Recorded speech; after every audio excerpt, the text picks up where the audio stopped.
नमस्कार, बॉबी किचन में आपका स्वागत है। आज हम बनाएंगे इंडियन स्टाइल देसी अंदाज में मैक्रोनी पास्ता। आप इसको इस तरह से बनाएंगे तो बच्चे बड़े सब उंगलियां चाटने के लिए मजबूर हो जाएंगे। एक बार इस तरह से ज़रूर से ट्राई कीजिए, घर में सभी को बहुत पसंद आएगी। रेसिपी पसंद आती है तो चैनल को सब्सक्राइब जरूर से कीजिए, कमेंट करके ज़रूर से बताएं रेसिपी कैसी लगी। तो झटपट से बना लेते हैं मैक्रोनी। सबसे पहले तो एक बर्तन के अंदर 1 से 1.5 लीटर पानी ले लें। पानी को गर्म होना रख दें।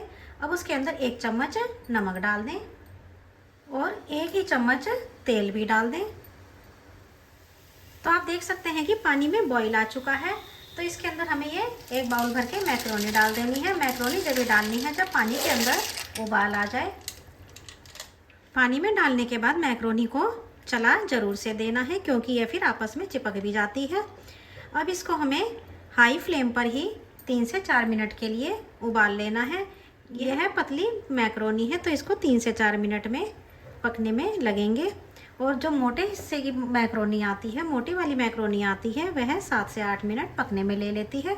तो इसलिए इस मैक्रोनी को हमें बस 3 से 4 मिनट के लिए ही उबाल लेना है। मैक्रोनी को उबलते हुए 3 से 4 मिनट हो चुके हैं। मैक्रोनी हमारी अच्छी तरह से पक के तैयार हो चुकी है। मैं आपको दिखा देती हूँ कि मैक्रोनी हमें किस तरह की तैयार करनी है। गैस की फ्लेम को बंद करेंगे और इसमें से कुछ मैक्रोनी को इस तरह से निकाल लें। देखिए, इस तरह से हमें बीच में से काट करके देखना है। मैक्रोनी हमारी अच्छी तरह से कट रही है। इसे हमें 95% तक ही कुक करना है। अब हम इसको किसी छलनी के अंदर निकाल लेते हैं। तो ये लीजिए, मैक्रोनी को मैंने छलनी के अंदर निकाल लिया है।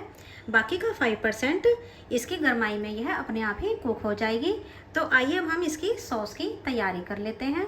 और हमें इसका जिसमें हमने इसको बॉईल किया है उस पानी को हमें फेंकना नहीं है। अब एक बर्तन को गरम करें और उसके अंदर ये 1 बड़ा चम्मच ऑयल ले लें। इसके अंदर हमें ज़्यादा तेल लेने की ज़रूरत नहीं होती है। और साथ में ही इसके अंदर 1 से 2 चम्मच बटर ले लें। बटर नहीं है तो घी भी ले सकते हैं। जब तेल और बटर गर्म हो जाए तब इसके अंदर हमें ये लहसुन की कलियों को डाल देना है। ये मैंने 6 से 7 लहसुन की कलियों को छीला है। इसे थोड़ा सा फ्राई कर लें। 20 से 30 सेकंड के बाद हमें इसके अंदर ये 2 बड़े साइज के प्याज बारीक काट के डाले हैं।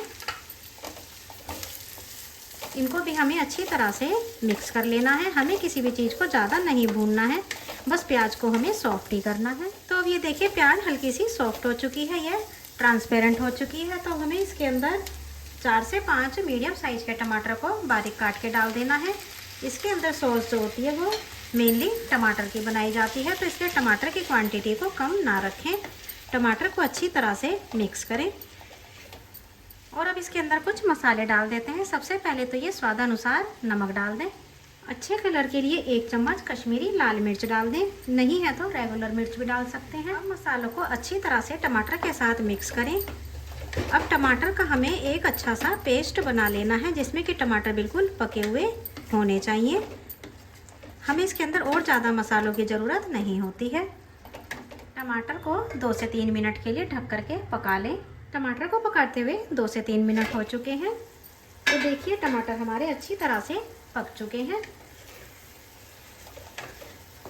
अब इसके अंदर हमें वेजिटेबल्स डाल देनी है। आप जो भी वेजिटेबल पसंद करते हैं वह इसके अंदर डाल सकते हैं। सबसे पहले तो मैं इसके अंदर ये गाजर को डाल देती हूँ। गाजर मैंने बारीक बारीक टुकड़ों में काटा है। गाजर को पकने में थोड़ा सा टाइम लगता है, इसलिए पहले गाजर को डाल के 1 मिनट के लिए हमें इसके अंदर पका लेना है। गाजर को मैंने 1 मिनट तक पका लिया है। हमें किसी भी चीज़ को ज़्यादा कुक नहीं करना है, हमें सब्जियों का इसके अंदर क्रंच रखना है। तो गाजर के बाद हम इसके अंदर ये शिमला मिर्च डाल देंगे। शिमला मिर्च को मैंने पतला पतला लंबा करके काटा है। आप इसके अंदर चाहें तो कॉर्न को भी बॉईल करके डाल सकते हैं, वह भी इसके अंदर बहुत अच्छे लगते हैं। और या फिर आप बिना वेजिस के बनाना चाहते हैं तो वह भी बना सकते हैं, पर वेजिस डालने से मैक्रोनी पास्ता जो है वो हेल्दी बनता है। अब शिमला मिर्च को भी हमें थोड़ा सा पका लेना है। इसका क्रंच हमें इसके अंदर ज़रूर रखना है। शिमला मिर्च को भी मैंने 30 से 40 सेकंड के लिए पका करके इसका कच्चापन निकाल लिया है। अब इसके अंदर हम कुछ सॉस मिला देते हैं। ये 1 चम्मच रेड चिली सॉस डालेंगे और ये 2 चम्मच टोमेटो केचप डाल लें और साथ में ही आधा चम्मच काली मिर्च को क्रश करके डाल देंगे। काली मिर्च का टेस्ट मैक्रोनी के अंदर बहुत ही बढ़िया आता है। अच्छी तरह से मिक्स करें।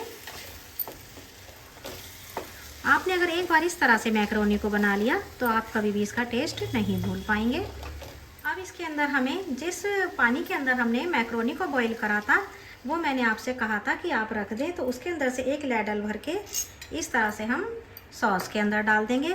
इसके अंदर स्टार्च होता है तो उससे हमारी बिल्कुल थिक सॉस बनके तैयार होती है।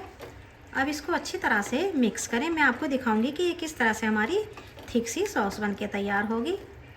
और इधर आप देख सकते हैं कि किस तरह से हमारी मैक्रोनी बिल्कुल अलग अलग बनके तैयार हुई है। यह बिल्कुल भी चिपकी चिपकी नहीं बनी है। तो इस तरह से बनाइएगा, मैक्रोनी बिल्कुल भी नहीं चिपकेगी। आइए अब हम सॉस को देख लेते हैं। तो अब आप ये सॉस का स्ट्रक्चर देखिए हो गया है ना थिक, अलग अलग सा नहीं है। तो हम इस तरह से थोड़ा सा स्टार्च वाला पानी डालेंगे और अब हम इसके अंदर ये जो हमने मैक्रोनी को बॉईल करके रखा है उसको हमें इसके अंदर डाल देना है। सारी मैक्रोनी डालने के बाद अब अच्छी तरह से मिक्स करें।